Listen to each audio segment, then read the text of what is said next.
comunidade escolar é formada por diversas pessoas com papéis muito importantes. A gente tem os professores, os estudantes, tem toda a gestão escolar, tem os pais, tem a comunidade e diversas outras partes que fazem um papel, desempenham uma função dentro dessa sociedade formada por todo o aprendizado que acontece na vida do estudante. E uma coisa que é fundamental nesse processo é que todas as pessoas que participam, os pais, os professores, os diretores, quer sejam os pedagogos, né, os supervisores pedagógicos, os próprios colegas, principalmente em relação às crianças menores, né, no ensino fundamental. Claro que os adolescentes também, mas muitas vezes os menores têm uma dificuldade de falar, de contar, de se abrir, às vezes os adolescentes também. E por isso, cabe a cada um que está nessa comunidade perceber os diversos sinais que acontecem. E pode ser, por exemplo, uma evasão escolar, pode ser uma ausência da sala de aula, pode ser a criança que os pais acreditam que está indo para a escola, mas não chega na escola, ela fica ali pelo caminho, matando aula, ou aquela criança que está caindo no seu rendimento escolar, ou está perdendo apetite, enfim, uma série de situações. Talvez possa ser o seu caso. Você já ouviu falar, por exemplo, de depressão? Já ouviu falar de ansiedade? Para muita gente pode parecer preguiça, que a pessoa que é cri-cri, que é mimimi, mas a verdade é que todos esses transtornos comprometem muito a saúde mental. E só quem passa por isso, a própria pessoa, ou tem alguém em casa, ou amigo, ou na família, entende que esse processo ele é bem mais difícil, bem mais complicado do que parece. E por mais que a tendência seja o negacionismo ou o não aceitar, esse não é o melhor caminho. E você vai entender melhor nessa entrevista com a jornalista Nalu Saad e também escritora que viveu esse caso, ela é mãe, tem 3 filhos, com uma de suas filhas. E aí a gente vai começar ouvindo Nalu sobre quando que ela percebeu, né? Qual a idade que a filha tinha e o que ela percebeu para acender o primeiro alerta dela, né, dos pais.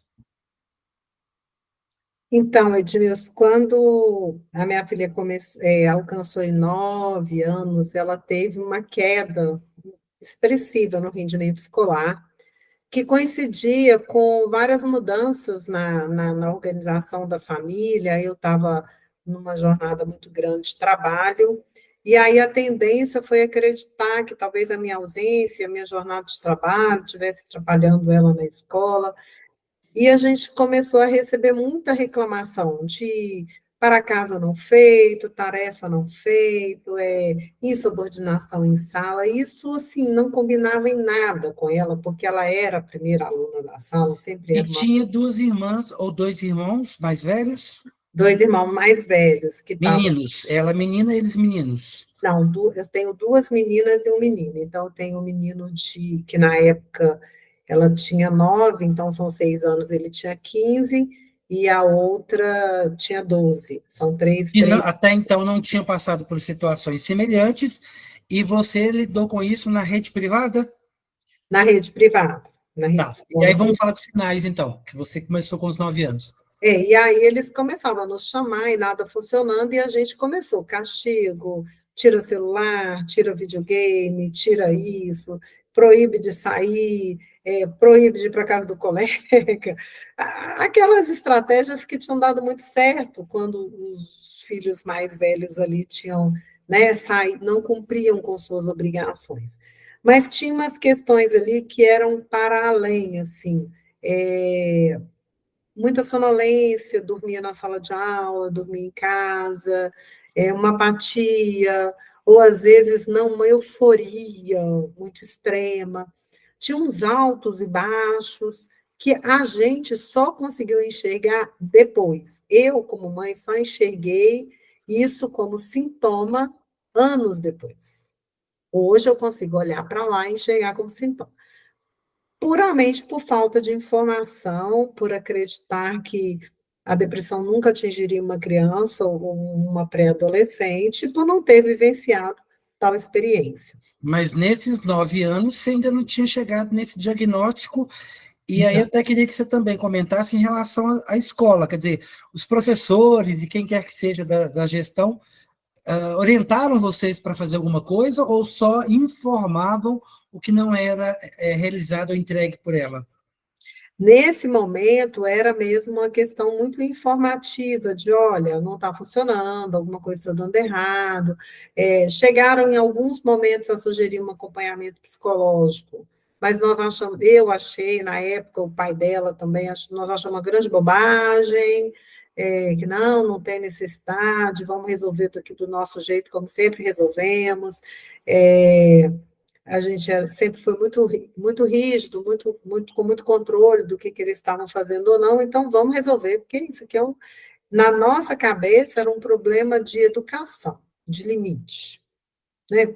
E aí você fica se perguntando, que hora que eu saí criando os 3 filhos iguais, e que hora que eu perdi né, essa toada, que hora que deu tudo errado? Porque aí você está trabalhando muito com a questão da educação e do limite.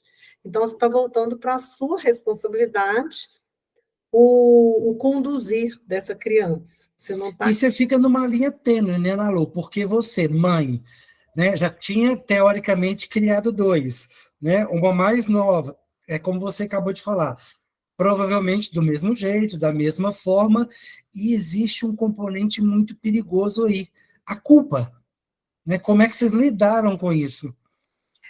Não, a culpa ela cai como um peso assim na cabeça da gente, quando a gente já tinha passado 2 anos, quando ela chega aos 11 anos de idade, e a escola nos chama para uma reunião. Aí a gente pensou, mais uma reunião, mais uma lista de tarefas não entregue, mais uma lista de bagunça na sala de aula. A gente foi muito preparado para isso nessa reunião, e aí nos foram apresentadas fotos de postagens dela, na época era outra rede social, Facebook, que se usava mais, em grupos de automutilação, onde eles fazem a mutilação e postam para provar que fizeram. Aí eu te confesso, assim, aí o mundo caiu, né? E foi um buraco, não sei, gente, mas foi um buraco da seguinte forma: pronto, agora a garota criativa inventou mais uma, sabe? É mais uma traquinagem, é mais um desafio, está nos desafiando de novo. A gente não enxergou, a gente chegou nesse contexto. E até E então, ela não tinha nenhum acompanhamento profissional, nem medicação. nada, não, a gente não tinha nem cogitava isso. E isso é porque uma mãe de uma das crianças foi ver o computador de uma das crianças e eles tinham formado um grupo que praticava automutilação e postava nas redes sociais. E essa mãe viu as postagens e levou tudo para a escola, e a escola nos chamou, cada pai individualmente. E aí, assim, aí a gente sentiu que a gente estava muito perdido, sabe? Muito perdido, assim. E pensamos assim, nesse momento, e a maioria dos pais que depois eu passei a conversar, não só da escola dela, mas pelo meu ativismo com a saúde mental da criança, todos reportavam essa mesma sensação. Você fica assim, nossa, será que esse corte foi uma tentativa de suicídio? Porque é a primeira coisa que você pensa, não, será que. Aí você já vai para o outro lado. Não, esse corte aqui foi uma tentativa de chamar atenção, é uma modinha. E são duas análises completamente equivocadas. A automutilação, ela pode ser um sintoma que, agravado, está aí num caminho mesmo de autoextermínio, mas ela, por si só, ela não é uma tentativa de autoextermínio. A automutilação, ela é uma forma de extravasar uma dor emocional. E só para fazer um parênteses do que você está falando, que eu quero que você continue, Meio que parece, ou dá a ideia de ser uma, quando fala modinha ou chamar atenção, é uma espécie de conforto, né, para eu, pai, para você, né, para a mãe. Tipo assim, não, isso é uma modinha que eles estão pegando, é como se a gente quisesse se sentir bem com aquilo, né? Não, não é nada disso, não é nada daquela, né? Eu imagino. Não, é exatamente isso. Hoje a gente consegue perceber que quando você elabora ali essa história da modinha, você já está elaborando o que vai passar, porque modinha passa. Então já tem esse elaborar ali. Isso aí vai passar, eu vou dar um castigo, eu vou dar uma conversa, eu vou fazer isso, vou fazer aquilo, mas não passa. Não passa. A convivência com um filho, uma criança com a automutilação, ela é muito dolorosa, porque você é cotidianamente surpreendido com novos cortes, com o uso da blusa de manga comprida, e aí você saca a blusa e esses cortes mudam de lugar para outras partes que não podem ser vistas. Então, ela é continuamente te desafiando, e não é um continuamente todos os dias. Talvez se fosse todos os dias, meses seguidos, a gente tomaria um choque, entenderia muito mais brevemente que aquilo está se agravando. Mas ela vai pausando, ela vai se aprofundando, porque a criança sente culpa em praticar a automutilação, mesmo porque os pais já disseram que é errado, os pais já disseram que não deve, que não pode, né? Então, tudo muito complexo ali, e a gente, naquele momento, recusou a primeira indicação, que era de um psiquiatra. A gente, não estou dizendo que não deva procurar o psicólogo, mas normalmente o recomendado é uma terapia conjunta, que os dois profissionais sejam ouvidos e se entendam se ela vai precisar dos dois tratamentos, né, com o psiquiatra mais a psicoterapia, psicólogo, ou se vai ser só com o psicólogo, tudo vai depender do grau, né, daquela relação ali, de tudo que está acontecendo. Então, a gente transitou aí entre 11 e a gente transitou até os 14 anos, com idas e vindas. Nossa, se cortou de novo. Mas a Gente, partir daí ela já estava com um acompanhamento, porque até os 12, pelo que você falou, de 9 aos 12, ficou conversa, ficou pai e mãe ali de meio de olho, né? Conversa aqui, acompanha ali, as coisas às vezes estava tudo bem, às vezes tinha uma recaída, mas o acompanhamento com o psicólogo começou aos 12, é isso? Depois dessa conversa na escola, começou aos 11 e foi até os 14, com o psicólogo. com o psicólogo. E aí veio a Covid, veio a pandemia, né? E as crianças foram para o quarto. Por incrível que pareça, o período de isolamento em casa foi um dos melhores períodos para ela, porque cada criança tem cada criança não, né? Todo ser humano tem uma forma de lidar com seus sentimentos, com suas emoções.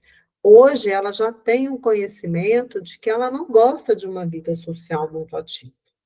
Ela tem um grupo dela, as pessoas dela, encontra, sai, volta para a escola, mas tem hora que eles usam até um termo, a energia social acaba. E nesse momento ela não quer tumulto, ela não quer confusão. Então, para ela, o período de não estar na escola, no ambiente escolar, não foi de todo ruim. Mas, quando você olha lá para frente, naquele tempo, deu certo.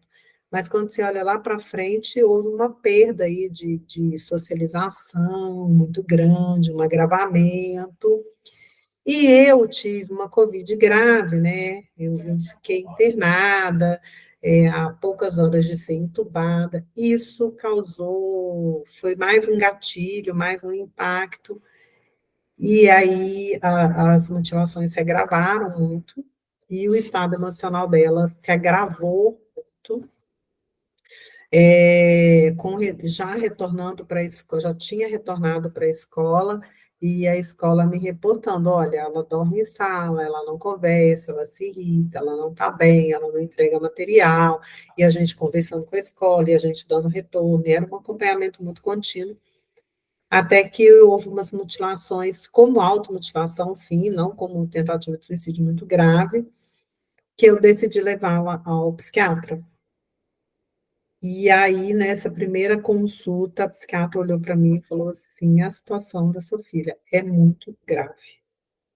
Na frente dela, uma conversa muito aberta, ela tem ideação suicida, ela tem sim uma depressão profunda, e a gente vai entrar imediatamente com a medicação, que era o meu terror, né? Eu não conseguia conceber a ideia de uma garota de 14 anos ter que tomar uma medicação psiquiátrica. E Antes assim, de você avançar aí, né, Lu, você consegue explicar para quem está ouvindo, para quem está assistindo, se não for invasivo para você, é, por que a resistência ao psiquiatra, na sua opinião, até porque outras pessoas podem se identificar com isso, e a própria questão da medicação, porque era um processo que, né, parece que vocês estavam evitando. E aí aconteceu, e aí você ouvir o grave, claro que isso te deu uma chacoalhada muito ruim, né? E você ainda tinha acabado de sair de uma Covid séria. é, assim, eu tinha para mim, e eu não sei de onde são, deve ser fontes da minha cabeça, de que se eu a levasse ao psiquiatra, ela seria medicada. E que se ela, eu tinha isso como na minha cabeça. E que todo mundo que vai ao psiquiatra é medicado, e que se medicada, ela nunca mais se livraria da medicação, ela se tornaria uma dependente, uma viciada em medicação. Que fique claro que serão fontes da minha cabeça, fake news da minha cabeça. Não existe isso. Sim, você com as suas próprias assimilações de É, conhecimento do que você lia e ouvia e achava. eu achava. Então, e eu tinha um preconceito muito grande em relação ao psiquiatra. Tanto que eu me lembro claramente que quando eu marquei a consulta, ao caminho da consulta com ela, eu ficava pensando assim: eu já marquei mais no fim do dia, presta atenção na cabeça da pessoa, torcendo para que eu não encontrasse ninguém no consultório, na sala de espera. Porque eu tinha medo de encontrar alguém conhecido e eu ter que explicar que eu estava ali levando a minha filha ao psiquiatra. Era um preconceito absurdo. E assim, eu caminhei pelo corredor era um prédio, foi um prédio grande assim, e cheguei, e aí quando não tinha ninguém na sala de espera, eu fiz assim, ninguém precisa saber, Uhum. sabe? Foi essa mesmo a minha sensação, e sabendo que outra pessoa ia sair de dentro de lá do consultório, na minha cabeça sairia alguém que eu pudesse conhecer, queria me ver, que eu teria que explicar.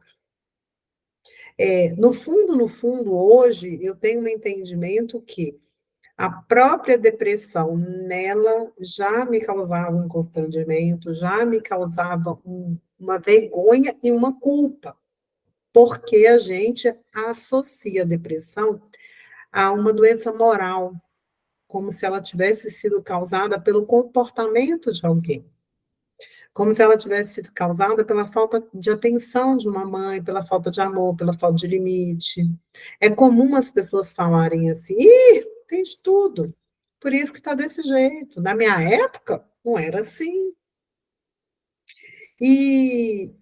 A depressão, ela pode ser congênita. Há muitos estudos, ela pode ser fisiológica, você pode nascer com ela e desenvolver ela ao longo da vida. Até então, não tinha ainda nem o diagnóstico e nem se sabia, também não sei se ficou sabendo, quais seriam os gatilhos ou as possíveis causas.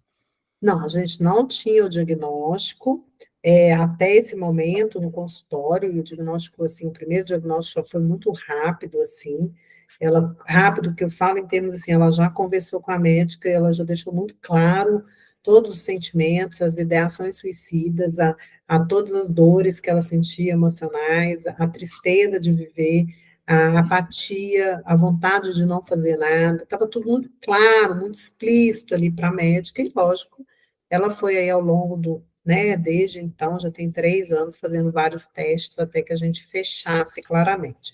A que a gente tinha ali era um quadro óbvio de depressão. Ponto. Precisávamos introduzir uma medicação para controle desse quadro, e aí a gente caminhar para um teste mais objetivo, mas a gente tinha que ter uma ação ali imediata.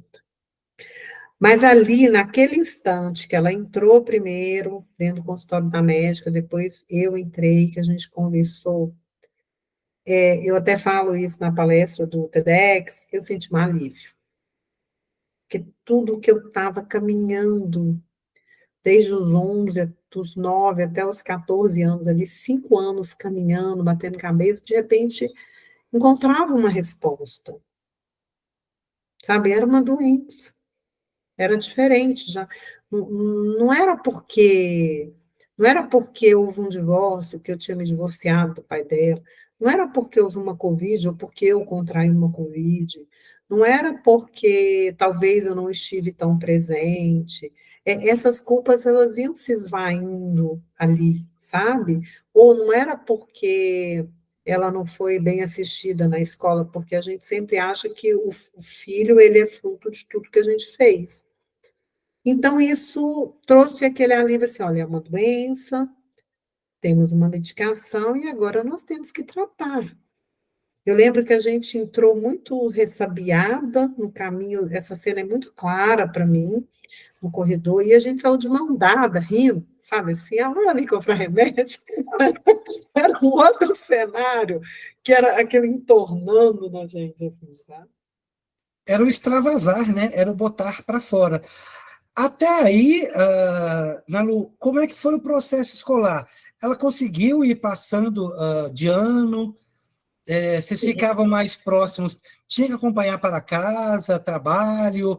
Tinha que ficar ali meio que, né, monitorando? Não, ela conseguiu se organizar? Não conseguiu? A Luísa, ela tem o que eu chamo de agravante e vantagem ao mesmo tempo. O agravante é que ela é muito inteligente, então ela capta muito rapidamente o conteúdo, então ela nunca foi reprovada, sabe? Ela pegava aquela matéria que ela perdeu em 5 dias e punha ela um dia em dia. Mas eu falava que isso era o agravante disso é que eu tinha medo que se tornasse um local confortável. Até eu entender hoje, naquela época, eu falava assim, gente, né, será que ela vai ficar assim sempre? Vai e volta. Até eu entender que para ela é uma grande vantagem, que o dia que ela não está bem, que ela tem hoje essa consciência, ela vira para mim e fala assim, hoje eu não dou conta de ir para a escola. E no outro dia ela recupera esse material, e naquele tempo eu ficava tentando levantar, levar, buscar. Aí eu levava, daí meia hora a escola me chamava porque eu tinha que buscar, porque ela estava chorando dentro do banheiro, porque ela estava em crise. Aí eu buscava, aí no outro dia eu tirava de novo da cama, e levava para a escola, e aí no meio da aula eu tinha que buscar, ou às vezes ela se trancava no banheiro e se cortava. E a escola acompanhando isso muito de perto.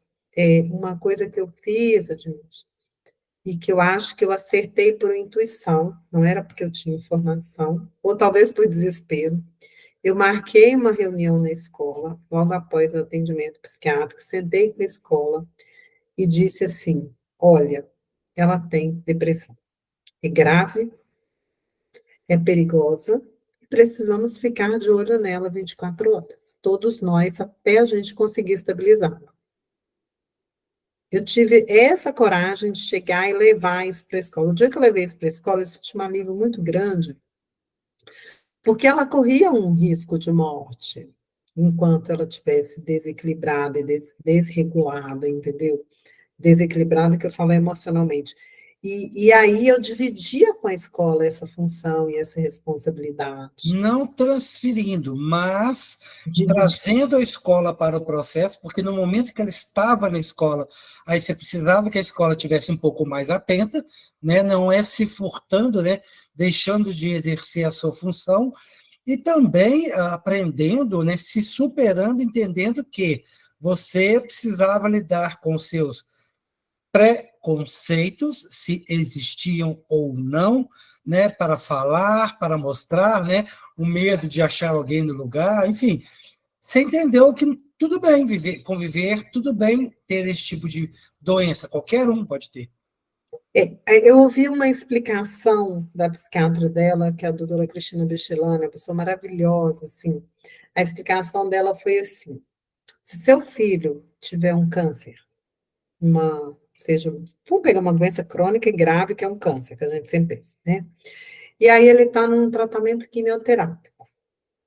Você vai esconder da escola, das pessoas que estão próximas, você vai procurar as pessoas próximas e vai dizer como, principalmente a escola, que é o ambiente que ele frequenta, como forma de que ele seja atendido, socorrido e protegido nesse cenário de tratamento.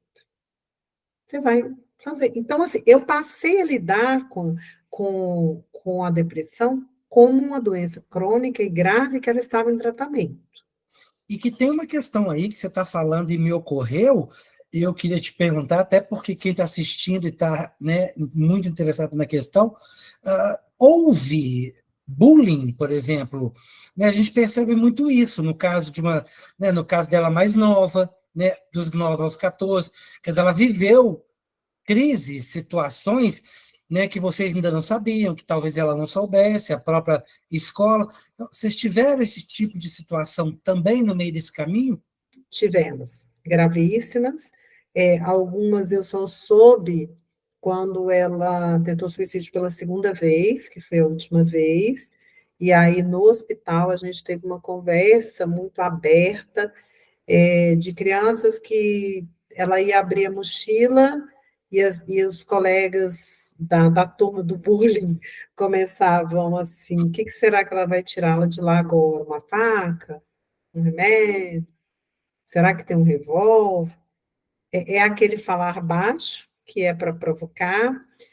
Houve muitas situações. Houve mensagens que correram no WhatsApp, né, que a escola não tinha controle, não tinha como controlar, mas de alunos que diziam que se ela quisesse fazer, já tinha feito, que aquilo era só para chamar atenção.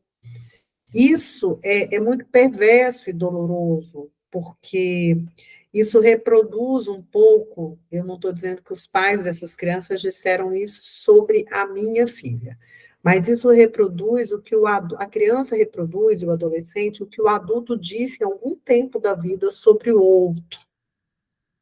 Então, se a gente consegue que eu comece a mostrar para o meu filho que uma criança ou outro em depressão, ele precisa ser acolhido, ele precisa ser aproximado, ele precisa ser, né, abraçado, se sentir parte, essa trajetória dessa pessoa adoecida vai ser mais fácil. Teve alguma situação, Nalu, em que a escola, por exemplo, fez algum tipo de trabalho em sala de aula, né, com a própria turma dela, ou talvez com a escola, não sei, tanto no sentido de talvez coibir a questão do bullying, né, ou de esclarecer outras possíveis situações, como você citou antes, a questão, né, da automutilação, tinha o grupo, eles colocavam lá nesse grupinho, quando a outra mãe descobriu, quer dizer, houve questões nesse sentido? Olha, me disseram que sim, mas em se tratando de já no ensino médio, que é quando a situação se agravou mais, né, da primeira, segunda, terceira série, eu não vi acontecer, porque é diferente do infantil, quando as coisas vão chegando muito para a gente, que as crianças são menores. Eu achei que aconteceu, se aconteceu, eu acho que não alcançou. Eu acho que as escolas, não falo só a escola da minha filha, que foi preciosa nesse processo, assim, preciosa até de entender que, vou só fazer um parêntese aqui antes de responder, de entender assim, é, ela foi ao banheiro e ela não voltou, um profissional foi atrás. Então, o olhar foi muito cuidadoso, o olhar de me ligar e falar assim, hoje ela não está bem, busca. Então, por isso que eu falo, mas eu acho que ela não estava pronta para lidar com esse desafio. e acho que as escolas não estão prontas. Existe uma preocupação muito grande de todas as escolas, todos os pais me reportam isso, da responsabilidade caso aconteça um ferimento dentro do ambiente deles. Então, assim, uma preocupação de dizer, avisamos os pais, da responsabilidade legal, o que isso pode resultar amanhã em uma indenização, em algo mais grave. Isso em todas as escolas, pelo menos privadas, que eu tenho conhecimento. Existe uma dificuldade de lidar com isso. E aí, voltando à questão do bullying, quando eu percebi que o bullying acontecia eu entrei como uma leoa, assim.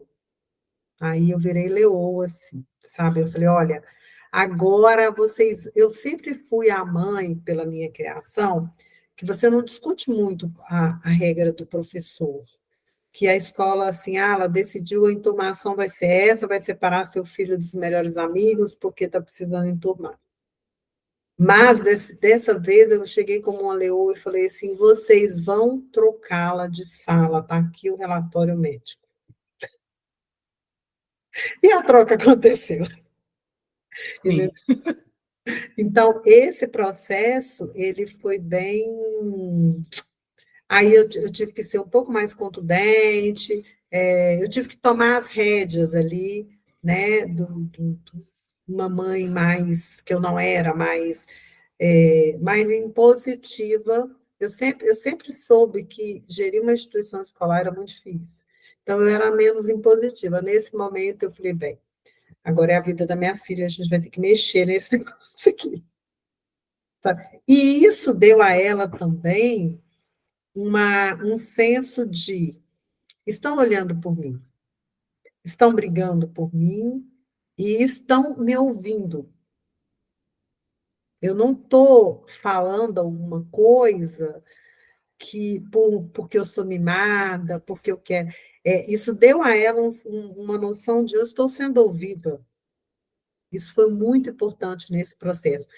Parar, eu demorei, tá? Hoje eu falo isso, lógico, sempre com uma dose de culpa, a gente vai trabalhando isso ao longo da vida, mas eu falo isso assim, eu demorei muito a começar a ouvir essa criança. E eu imagino, inclusive, Nalu, porque ela, claro, estava já em tratamento com psicóloga antes, depois entrou a questão de psiquiatra, mas a importância de que talvez os pais também tenham que ter um acompanhamento psicológico, se não psiquiátrico, talvez um psicológico, porque você está colocando essas questões hoje com muita serenidade, a gente percebe claramente, mas eu imagino o turbilhão de emoções, de sensações, de culpa, de outras questões, de questionamentos que vocês viveram ao longo desse processo. Tive e ainda faço, acho que terapia devia, né, vir no cartão de vacinação, assim, foi a terapia hoje, marca aí no cartão de vacina, você foi na terapia, todos os seres humanos, tive que passar, assim, pelo mesmo tratamento, não tratamento igual dela, mas tive que passar por tratamento psiquiátrico, tratamento psicológico, para que eu conseguisse elaborar, né, ter toda a estrutura e para que eu conseguisse entender a doença.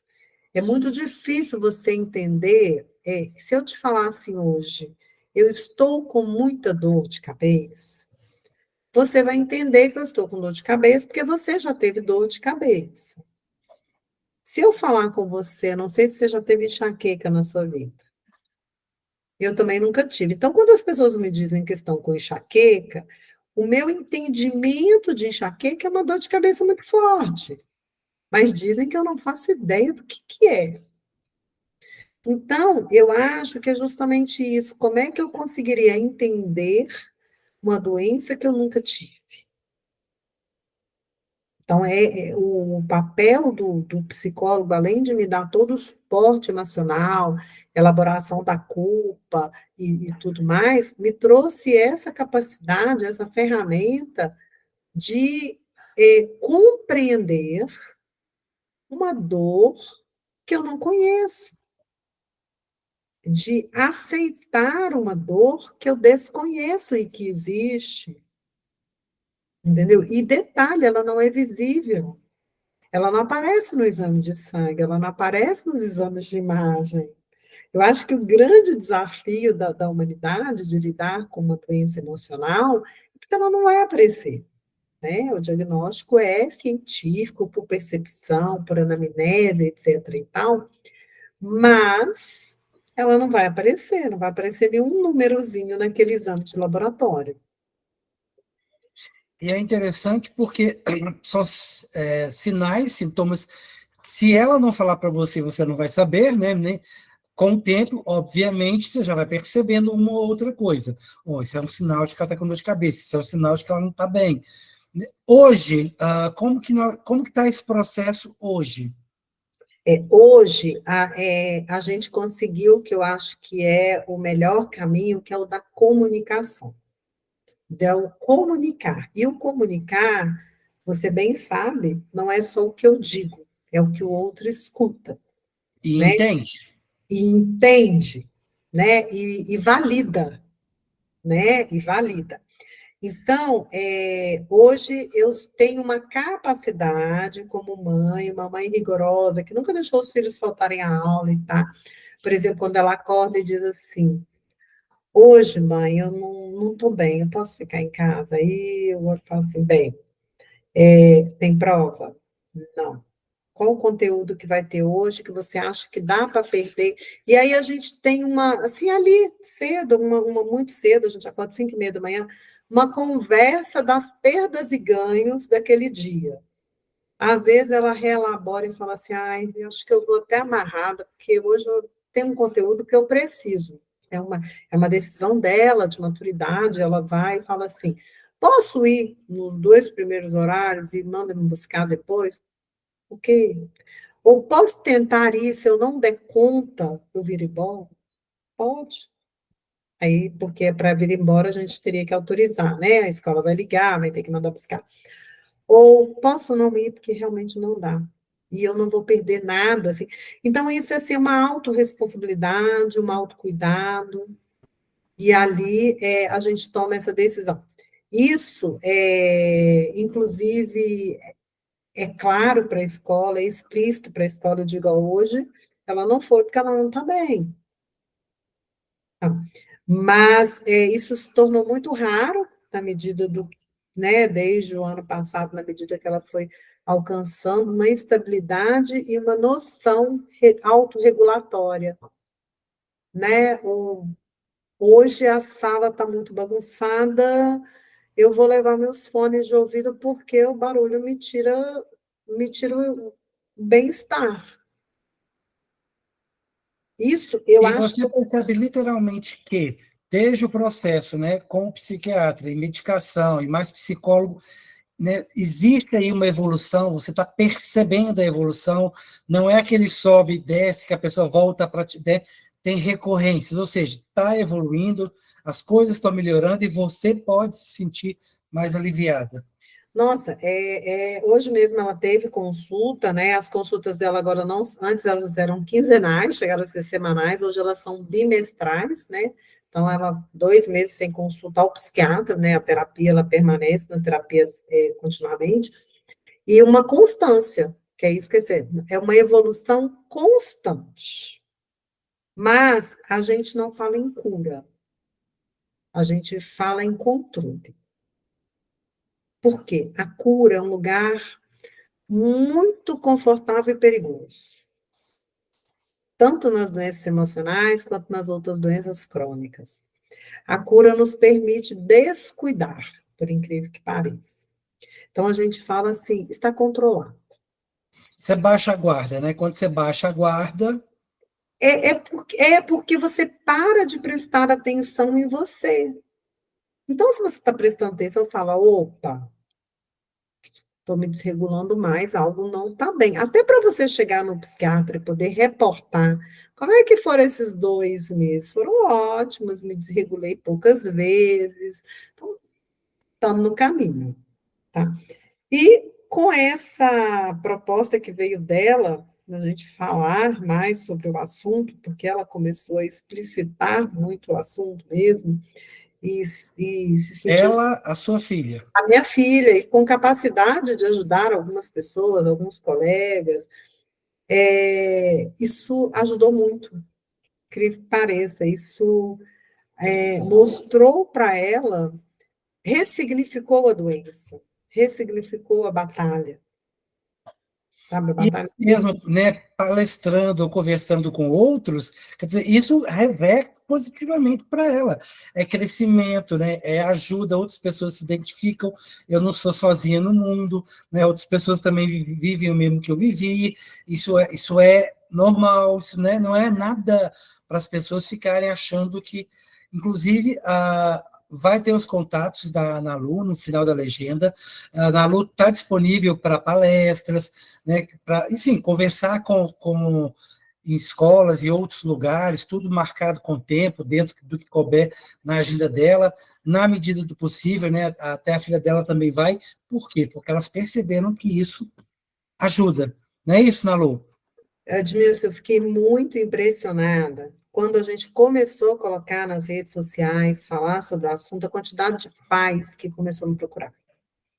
Olha, estou vivendo isso, não tenho coragem de falar, qual caminho você fez, como é que foi, papapá, papapá, papapá.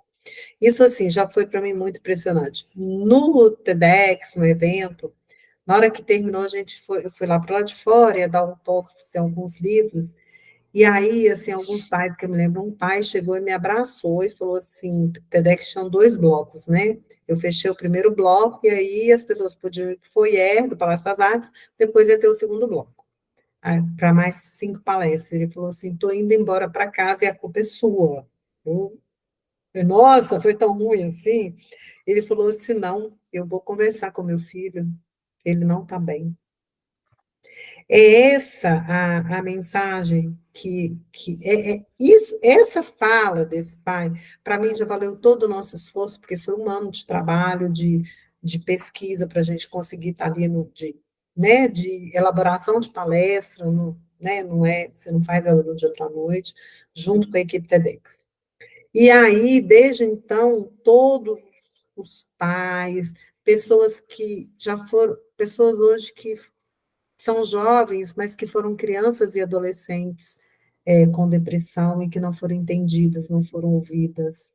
Hoje eu recebi um direct no meu Instagram de uma mãe dizendo assim: eu li a sua mensagem, eu vi a sua palestra e eu estou te mandando essa mensagem para te agradecer da forma que eu me senti acolhida, e eu me senti parte, e eu não sou diferente de ninguém, porque tudo que você viveu, eu estou vivendo com a minha filha. Eu acho que é isso, é a pessoa olhar e entender e falar assim, olha, primeiro, isso é uma doença e eu não tenho culpa, ponto. Segundo, tem tratamento, tem controle, tem ferramental. Você quer coisa mais maravilhosa do que você saber que existe tratamento? Existe. Isso é a melhor mensagem de esperança que tem, gente. Não é uma doença que alguém vai falar assim, não tem tratamento. Tem tratamento. Só não existe tratamento para o preconceito. Só. Se a pessoa quiser, né, Nalu, vamos dar uma esperança, melhorar o preconceito, se ela entender que ela é preconceituosa e quiser reverter isso na vida dela e na vida da família dela, porque é muito fácil você, às vezes, ir na escola para reclamar que o outro brigou com você, quando a culpa foi do seu filho que fez bullying com o outro. Então, você tem que entender primeiro que é um convívio social. Então, peraí, antes de eu partir para cima com tudo, o que aconteceu? Qual foi o problema? E o que eu preciso também conversar com meu filho para dizer para ele, olha, bullying agora é crime. Você pode ir para a cadeia, ou pior, eu, seu pai, porque você é de menor, posso ir para a cadeia por sua causa. Porque bullying é crime. Você falar mal do outro, ou disso, ou daquilo, tem questões aí que são muito sérias, e cada um de nós, e essa questão de falar dos relacionamentos, né, falar dos processos que os estudantes vivem, né, e eu queria dizer muito assim, obrigado para você, sabe, te parabenizar, porque é preciso coragem, é preciso se desprender, se desapegar, e você também é um exemplo de ressignificar preconceitos, porque você teve que fazer tudo isso para ajudar a sua filha, você teve que fazer tudo isso para, né, levá-la para onde precisava ser levado, e mais do que isso, abrir mão de qualquer coisa que seja para fazer essas palestras na missão nave, como escritora que você já tem, de ajudar o outro com seus livros, que tem a saúde como pano de fundo, talvez essa seja a maior aventura. E que vai ter, né, já está tendo, aí não vou dizer um final feliz, mas, né, um continuar feliz. Por quê? Porque está evoluindo, está funcionando, como você bem disse, tem tratamento. Então, para você que está nos assistindo, para você que está nos ouvindo, a comunidade escolar, como a gente disse no início, ela envolve diversos tipos de funções e públicos.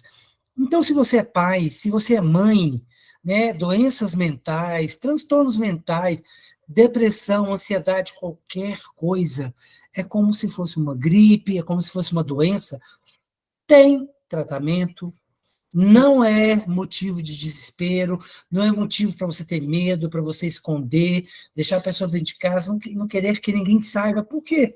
Porque não tem nenhum problema saber que a pessoa tem uma doença qualquer. A pessoa pode ter uma gripe, ela pode ter um diabetes, ela pode ter um tumor, ela vai ter um tratamento como qualquer doença da saúde mental. A saúde mental está, né, cuidando do nosso cérebro, da mente, como que a gente cuida do corpo.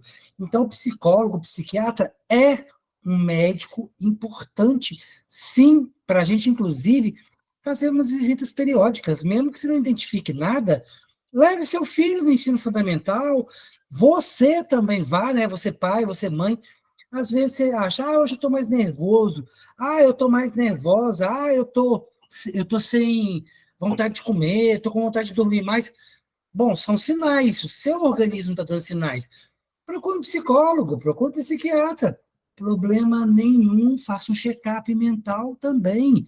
Né? E a gente está discutindo isso aqui no canal Multieducação, porque tudo isso compromete o processo de aprendizagem, compromete o futuro do seu filho, né? Quer seja o seu como aluno, se você adolescente está nos ouvindo, se você jovem, pode estar comprometendo o seu futuro aí né, no ensino médio.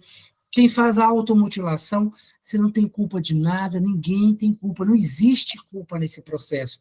O que precisa ser entendido é que você precisa de ajuda, ou você, pai e mãe, precisa ter atenção nos seus filhos, nos sobrinhos, nos amiguinhos, e ajudar. Você, educador, professor, diretor de escola, é importante que todos contribuam, porque imagina se fosse o meu filho, e se fosse o seu filho, como que você gostaria que essa situação fosse conduzida?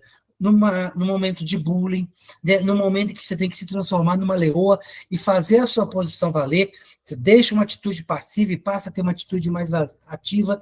Não é questão de procurar culpados, procurar causas, mas é questão de procurar ajuda e entender que tem sim como resolver esse problema, tem sim como lidar com essa situação, tem medicamento para isso, como existe uma aspirina, uma Novalgina, um dipirona, tem medicação para doenças da saúde mental. E qual seria essa medicação? Vamos ver qual é o caso de cada uma das crianças.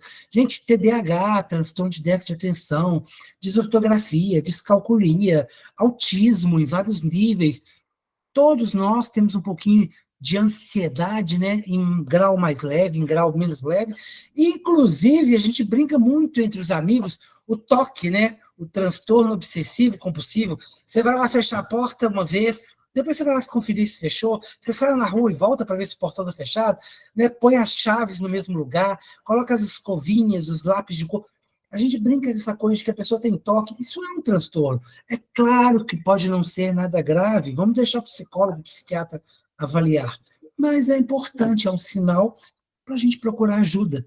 Então não fique aí, né, sofrendo, achando que o que as pessoas vão dizer, não se preocupe com isso. Se preocupe que quanto mais rápido você procurar ajuda, mais rápido começa o tratamento e mais rápido você entra ali num processo de controle, de uma vida com mais qualidade, com mais bem-estar e mais, gente, Nalu esteve com a gente lá no canal Multileitura, para falar dos livros dela. Todos os outros livros que ela fez para crianças, para falar sobre dente, por que você perde o dente, e é realmente perder, como lidar com essa situação, a questão também de doenças ligadas ao tumor e ao câncer infantil, né, que é o Esquadrão dos Anjos, livros que falam, por exemplo, conta a história do Gabriel, que foi um menino que conseguiu lidar com essa situação e conseguiu a remissão, conseguiu a cura. Tem livros incríveis que ela conta sobre esses livros, lá no nosso canal Multileitura. O link vai estar aqui na legenda para você ir lá e continuar um pouco mais a ouvir e assistir esse nosso bate-papo gostoso. Fica aí uma reflexão para você. Né? O que você pode fazer? Para de sofrer, para de se culpar, procura ajuda. Você, para você, ou para o seu filho, você professor, você educador. Todos nós temos as nossas obrigações, o nosso tijolinho para colocar nessa comunidade escolar.